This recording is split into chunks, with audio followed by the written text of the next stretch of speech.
Cordial saludo, mi nombre es Alison Álvarez y en el día de hoy entrevistaré a Alan Flores Espinosa.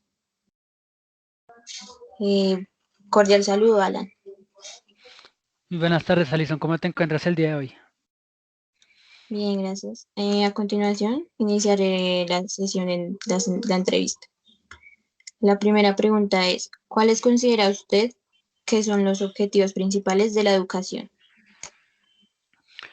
Bueno, pues la educación tiene varios objetivos. La primera es como la transferencia de conocimientos. Es lo que, digamos, yo como docente pueda enseñar al estudiante. Ya el segundo es como la transferencia y pues la reproducción de ciertos valores, ya sea tanto individuales como sociales.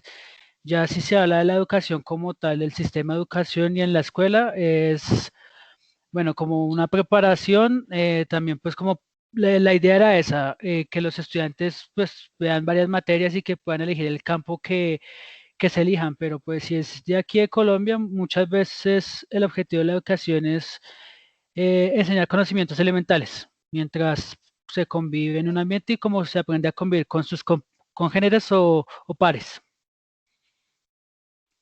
Gracias. La segunda sería, ¿cuál considera que debe ser la base de conocimiento que un educador debe poseer? Pues al tener en cuenta el rol de educador, pues la base del conocimiento debe ser más que todo en la forma en la que en la forma en la que los estudiantes aprenden, en las dificultades que tengan y cómo solventar esas dificultades. Y las bases más importantes son como fomentar valores y el no solo la necesidad de aprender, sino el interés de hacerlo. Es este factor humano que debe ser más importante que cualquier rama del conocimiento, ya sea la química, la biología o incluso el inglés. La tercera, ¿cómo puede un docente motivar a los estudiantes para que se interesen en su clase? Bueno, estos factores motivacionales hay un montón. La primera sería como la proyección a través de la empatía. Hacerle ver al estudiante que aunque uno sea el profesor, también fue alguna vez un estudiante y tuvo las mismas dificultades. Es el saber darle una retroalimentación asertiva y pues las correcciones adecuadas de la forma adecuada. Nunca decirle como, venga, usted no sabe, esto lo está haciendo mal, es decirle como, hey, mira, tal vez estás confundiendo esto con esta otra cosa o estás teniendo dificultades con esto. Es saber ser empático y asertivo al momento de hablarles. Segundo, es como la forma en la que tú das tu clase. La primera persona que debe disfrutar del espacio del salón de clase o el espacio de clases no es el estudiante, sino es el profesor. Cuando un profesor disfruta de verdad su clase, lo que hace, lo que enseña, los estudiantes lo notan. Y esa misma actitud que el docente puede contagiar, contagia a los estudiantes y hace el proceso más llevadero. La cuarta, ¿considera usted importante el proceso de la didáctica en la educación? Cualquier proceso didáctico o intervención pedagógica es sumamente importante, ya que más de el que enseño, tengo que enfocarme también en el cómo lo enseño. Que primero el estudiante encuentre que es significativo, que es relevante, que funciona para el mundo real y sobre todo que es fácil o entre comillas divertido de aprender. Entonces con estos elementos, cuando esto se tiene, cualquier actividad que se diseñe en el aula, cualquier cosa que se quiera enseñar al aula, tiene que estar enfocada pues a estos criterios. La quinta, ¿cuáles considera usted que deben ser las características de un docente? Bueno, primero el docente debe conocer de forma funcional su campo. Obviamente somos humanos, nadie puede saber todo sobre un campo, pero sí que tenga amplio conocimiento sobre este. Segundo, tiene que ser pues una persona pues que tenga las habilidades, el conocimiento y sobre todo actitudes y aptitudes para trabajar con, por y para otras personas. La tercera es que tenga las capacidades de transferencias de información. Porque yo como docente, yo puedo aprender algo de una forma, pero mis estudiantes no lo van a aprender de la misma forma que yo lo hice. También un docente debe ser primero creativo, Bueno, como cuarto, creativo, el siguiente aspecto es que debe ser resiliente y saber adaptarse a todas las situaciones de la clase. Ningún salón de clase es perfecto y muchas clases no salen como uno las planea, pero uno también tiene que ver y prestar atención a las cosas que pasan, sean buenas o no tan buenas, afecten o no afecten los procesos de aprendizajes para así desarrollar las siguientes clases. El saber observar no solo lo que pasa en la clase, sino a cada uno de los estudiantes. Cada uno es un mundo complejo y si uno como docente no sabe observarlos, oiga, en casos en que, digamos, hay días en que ustedes están bien, hay días en que no, hay días en que quieren aprender y hay días que no. Y si el docente no sabe identificar como estos momentos, siempre va a pensar que el estudiante es un mal estudiante. Entonces el docente también tiene que saber cómo identificar estos aspectos. Estas serían como las cosas principales que necesitaría un docente. Sexta pregunta. ¿Qué métodos didácticos ha utilizado en clase desde su experiencia como docente? Bueno, como métodos, ya sea no tanto como en el área de enseñanza, sino pues en la parte de la enseñanza de las lenguas, he utilizado métodos como desde los más básicos, presentación, práctica y producción, desde bueno, pasando por el aprendizaje por tareas o proyectos, también he utilizado lo que es el método del aula invertida, donde el estudiante aprende los temas por sí solo, ya sea con recursos digitales, plataformas, materiales, y llega al salón de clase, yo resuelvo las preguntas que él o ella tenga. Si no tiene preguntas, lo que se hace en el espacio y el salón de clase son actividades comunicativas que permitan verificar que el estudiante, primero, si hizo lo que tenía que haber hecho en su caso de forma autónoma, y segundo, que lo haya aprendido. También hay métodos como la aproximación cognitiva, que ya no es presentación, práctica y producción, ya sino es como una preparación, una presentación, la evaluación de lo que los estudiantes hacen, de cómo interactúan entre ellos, de las dudas que tengan, ya va lo que es, bueno, un proceso de reflexión o evaluación también, presentación, preparación, presentación, práctica, evaluación, y el último y más importante, la expansión, cómo ustedes llevan fuera del aula lo que se les enseña en esa aula. Entonces, digamos, esos son como los métodos más comunes que se suele usar en estos espacios de aprendizaje de una segunda lengua, de una lengua extranjera. Muchas gracias. Séptima. ¿Cuál sería la problemática de no implementar el proceso de innovación en el desarrollo de una clase? Bueno, cuando una clase carece de innovación, ¿qué pasa? Se vuelve obsoleto. Los humanos se evolucionan, no solo la forma del entretenimiento, lo que consumimos, cómo vestimos, cambia. También cambia la forma en que nosotros, primero, compartimos, segundo, recibimos información. Ahora, si un docente no tiene la capacidad de adaptarse como a estas necesidades sociales, de que, digamos, muchos docentes no supieron adaptarse a la virtualidad o aún se está hablando de la alternancia, y hay lugares en donde la virtualidad ya va a ser permanente. Ya es como, uy, mire, la virtualidad funcionó, entonces vamos a crear cursos virtuales. Si el docente no tiene la capacidad de innovarse, se queda obsoleto. Un docente muere cuando deja de aprender. Y si el docente no aprende cómo enseñar, o no cambia la forma en la que enseña, no evoluciona en la forma en la que enseña, no puede garantizar que los estudiantes de una nueva generación van a aprender lo mismo o de la misma forma que estudiantes de generaciones previas. Es por eso que la innovación siempre, siempre será importante. Así se cambia un procedimiento pequeño, como, como una forma de que ustedes hagan tareas o los espacios en los cuales tenemos clases o la forma en la que ustedes reciben estos conocimientos o la forma en la que yo transfiero. Si esta innovación es constante y va al ritmo de las necesidades tanto sociales y de aprendizaje de los jóvenes de cada generación, siempre va a ser necesaria la innovación en ese aspecto. Octava. ¿Cómo se puede adecuar la didáctica en el aprendizaje de lenguas extranjeras? Bueno, todas estas, las didácticas se pueden adaptar o se pueden acoplar como las necesidades de aprendizaje dependiendo de, primero, lo que quieras trabajar, cómo lo quieras trabajar, que es lo más importante. Y segundo, y bueno, tercero, perdón, ¿qué esperas que el estudiante logre? Cuando tú tienes estas cosas, lo que vas a enseñar, cómo lo quieres enseñar y qué quieres que tus estudiantes logren, cuando lo combinas, cuando tienes esos aspectos, puedes diseñar las clases, las actividades, puedes buscar las metodologías, estrategias, los approaches que más te convengan para esa clase. Es siempre recomendable como no usar lo mismo que hay, me casé como con este método, con esta actividad, porque obviamente los estudiantes siempre van a ser distintos.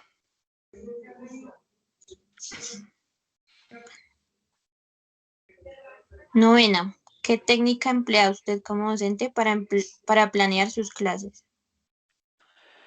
Mm, Bueno, una de las tantas técnicas que he empleado como docente para planear una clase es como, ¿qué tema quiero enseñar?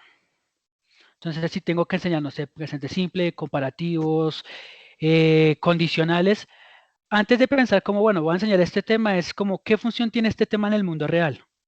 Si es para escribir, si es para narrar, si es para comparar, si es para hablar de posibilidades, consecuencias. Entonces mi clase va dirigida a eso. Listo, el día de hoy, ¿qué vamos a hacer? Hablar de consecuencias. El aspecto de la gramática ya es como muy inductivo, es como, mira, aquí uso una estrategia de aprendizaje diferente, ya sea, mira los ejemplos y entiéndelo por ti mismo, aquí hay un modelo, mira los elementos más importantes y con base en esos modelos crea tus propias ideas, o usando referentes previos, o contrastes, o paralelismos. Es eso, y luego van pequeñas actividades en el que el estudiante que va haciendo, eso que adquirió, lo va como interiorizando y lo va usando. Y al final hay como siempre va a haber una actividad que es totalmente, o sea, tiene sus criterios, pero la actividad es autónoma. Los estudiantes lo que hacen es producir. ¿Producir qué? Si el tema que yo establecí fueron posibilidades, consecuencias, comparaciones, siempre va a haber una actividad que va a decir como el objetivo es que comparar, hablar de posibilidades, hablar de consecuencias de una forma totalmente libre. Es mostrar que también recibieron y dominan los conocimientos esperados para el tema de esa clase.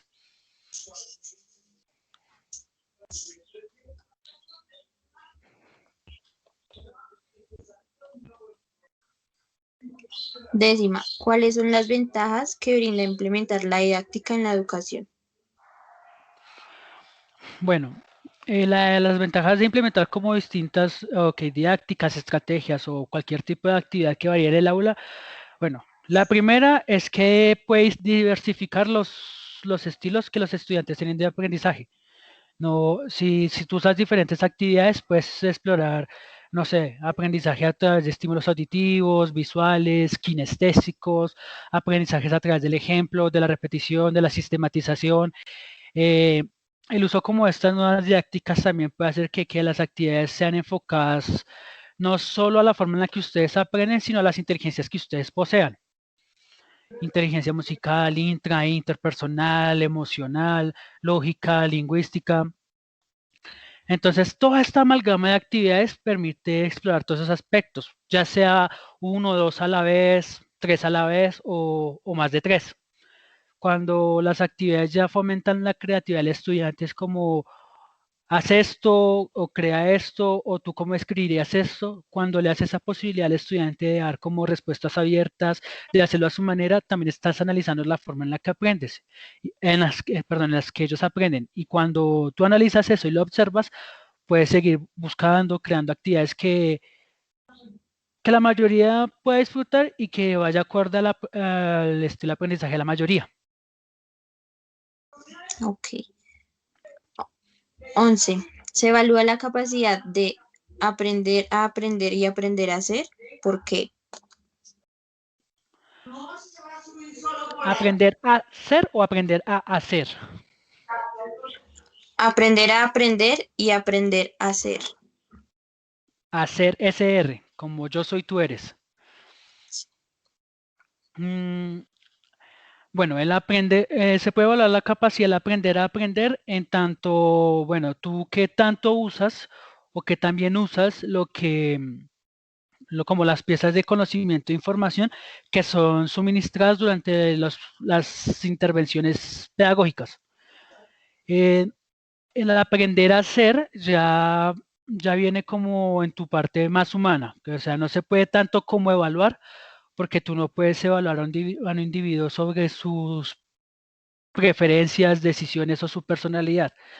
Si tú me hablas, no sé, sobre algún tema, yo lo único que te puedo evaluar es, bueno, la gramática, bueno, que también lo hiciste, que también usaste los temas, cosas que has mejorado, cosas que necesitas mejorar, pero El evaluarte al aprender a ser, no te lo puedo evaluar. Lo que sí puedo es como analizarlo y hacer comentarios sobre eso de tipo no académico, ya que esta es una de las de lo que necesita el profesor también, es como saber hablar sobre lo humano, ¿sí?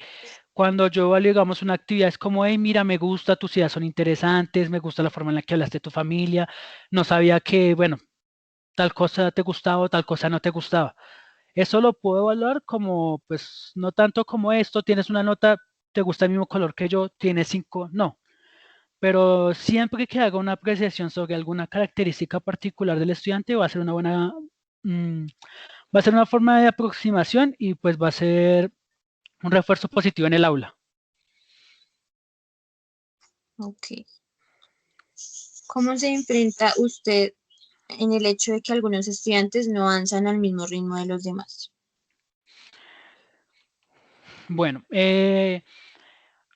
como docente, pues nunca he esperado que todos avancen al mismo ritmo. Aunque todos seamos expuestos como a la misma cantidad de información, de la misma forma y dicha por la misma persona, no todos la vamos a procesar igual. No todos vamos a avanzar al mismo ritmo, no todos vamos a entenderlo a la primera. Algunos necesitamos más tiempo que otros o más explicación que otros. Entonces, parte de evaluarlo también es primero aceptarlo. Segundo es buscar estrategias para que esto sea normalizado en el aula, sin irse tampoco al otro esquema de que, profe, yo no aprendo igual a mi compañero, entonces de mi tiempo. Sino es como cada persona lo hace a su ritmo. Si tienes preguntas, si tienes dificultades, estoy yo, están tus compañeros. Darles también herramientas de aprendizaje autónomo. Mira, usa estas estrategias. Si tú ves que tienes preguntas, te da pena preguntarme a mí o no quieres hacerlo delante de tus compañeros, te sugiero estos materiales o ve a tal sitio o haz esto. Si tú quieres contarme tus avances o de tus dificultades, lo puedes hacer. Yo estaré aquí para ayudarte, pero no puedo esperar, primero, que todos lo hagan a la vez. Y segundo, si un estudiante no muestra las dificultades que tienen, el poder de observación del profesor tampoco es tan grande como para adivinarlo solo por verlo ahí sentado. Entonces es eso, es lidiarlo y tener como la certidumbre suficiente de decirle como, ven, tienes alguna dificultad sin que el hecho de que diga que tenga una dificultad sea malo. Es enseñarle que en el aula amamos los errores, porque los errores, ya sean como de orden de palabras, de conjugación, de deletreo, nos muestra primero el tipo de errores que puede presentar a futuro, la forma en la que aprende y como la forma en que su cerebro está procesando esta nueva información. Entonces, mostrarle que los errores son normales, que no todos avanzamos a nuestro propio ritmo, pero fomentar la importancia del esfuerzo. No aprendes al mismo ritmo de los demás, pero al menos quieres hacerlo y yo estaré aquí para que lo hagas. ¿Cree usted que el proyecto del bilingüismo cumple con los requerimientos necesarios para implementarlo? El Plan Nacional de Bilingüismo o, o estas últimas que ha hecho con el British Council. Mm, sí y no, puesto que digamos como todos los planes de bilingüismo que se han hecho en los últimos años de Colombia, la mayoría no se ha tenido como el éxito que se esperaba y pues el éxito ni siquiera puede ser medio en índices positivos. Para que, digamos, estos planes llegaran a funcionar, tendría que modificarse primero pues el rol del docente, que no sea solo el que va y como enseña el verbo to be, pone audios en una grabadora y usa un material de texto. Hay que plantear como también el rol del estudiante, como la visión del salón de clase, y ya cuando todos estos elementos se tienen definidos, hay que empezar a hacer la prueba, porque muchos planes de bilingüismo ven como si yo puedo expresar mis ideas en la otra lengua usando pues estos tipos de conocimiento, pero también tiene que verse como que yo no solo tenga la capacidad de expresar mis ideas en esa otra lengua, sino que primero también pueda comunicarme de forma funcional y segundo pueda recibir nuevos referentes de información y conocimiento en esa lengua. Que si hay algo que yo aprendí en inglés también lo puedo usar en español y que si hay algo que aprendí en español lo puedo usar en inglés, que es lo que dicen como, bueno, pues usted sabe inglés y pues no sé, habla inglés. Pero es como tener esta capacidad de usar el lenguaje no solo de inglés como sí, my name is, I am a teacher, sino para buscar nuevos recursos. Cuando aprendes un nuevo idioma, adquieres una nueva visión de cultura, porque hay muchos libros que están en inglés y no están en español, o las versiones de inglés y español distan mucho. Es eso también, no, sí, bueno, sí aprendo estructuras y medio, pues digo cosas y medio entiendo cosas, sino es darle como todo este vallaje para que sea competente en la lengua inglesa.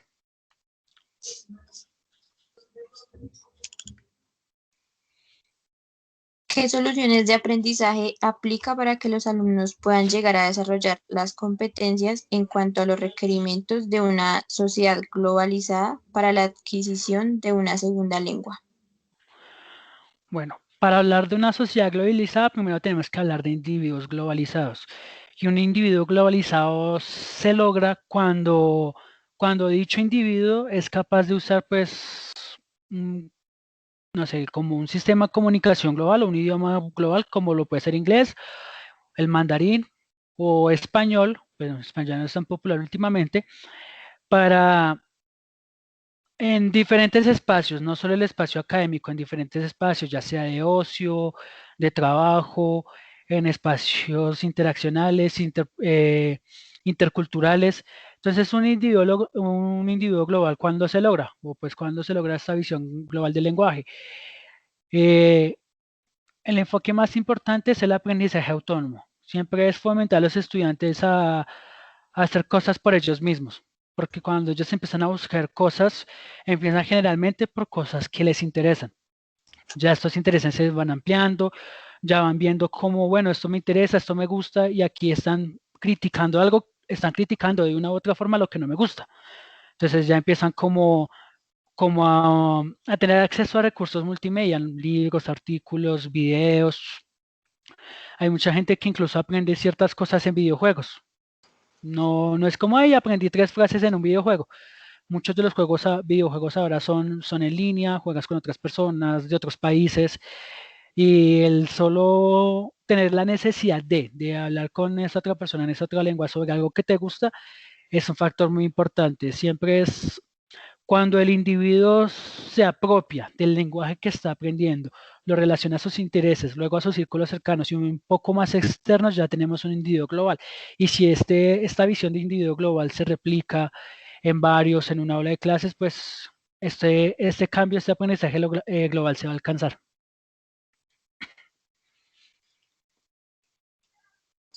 ¿Qué formas didácticas apoyan su proceso de enseñanza y por qué considera que son eficaces? Mm, Bueno, una de las formas didácticas, digamos, para enseñarse más que todo para el aprendizaje autónomo son las mnemotecnias, que son dispositivos de memorización, que hay 9 tipos, que primero son personales, segundo cada quien los crea, y tercero están limitados por la imaginación de quien los crea. Este método es interesante porque primero tú lo haces porque quieres, lo haces de la forma que te gusta. eh, Nunca están del todo bien, pero tampoco están del todo mal. O sea, uno como docente, ven que tú qué mnemotecnia hiciste. No, profe, yo utilicé esta canción para recordarme comparativos. O en tal película, en tal línea de tal película dicen como algo así, y eso es un condicional mixto de tipo 2. Y uno dice como, listo, es como esta capacidad que ellos tienen de, así como uno quiere que ellos usen el inglés fuera del aula, uno también quiere que ellos traigan cosas de fuera al aula. Y este tipo de método de mnemotecnias es una buena forma de hacerlo, porque ellos lo crean con sus propios referentes a algo que estamos trabajando en el aula. Y con lo que aprenden en el aula, lo usan fuera para, para combinarlo con los referentes que ya tienen para crear una nueva mnemotecnia sobre un nuevo tema.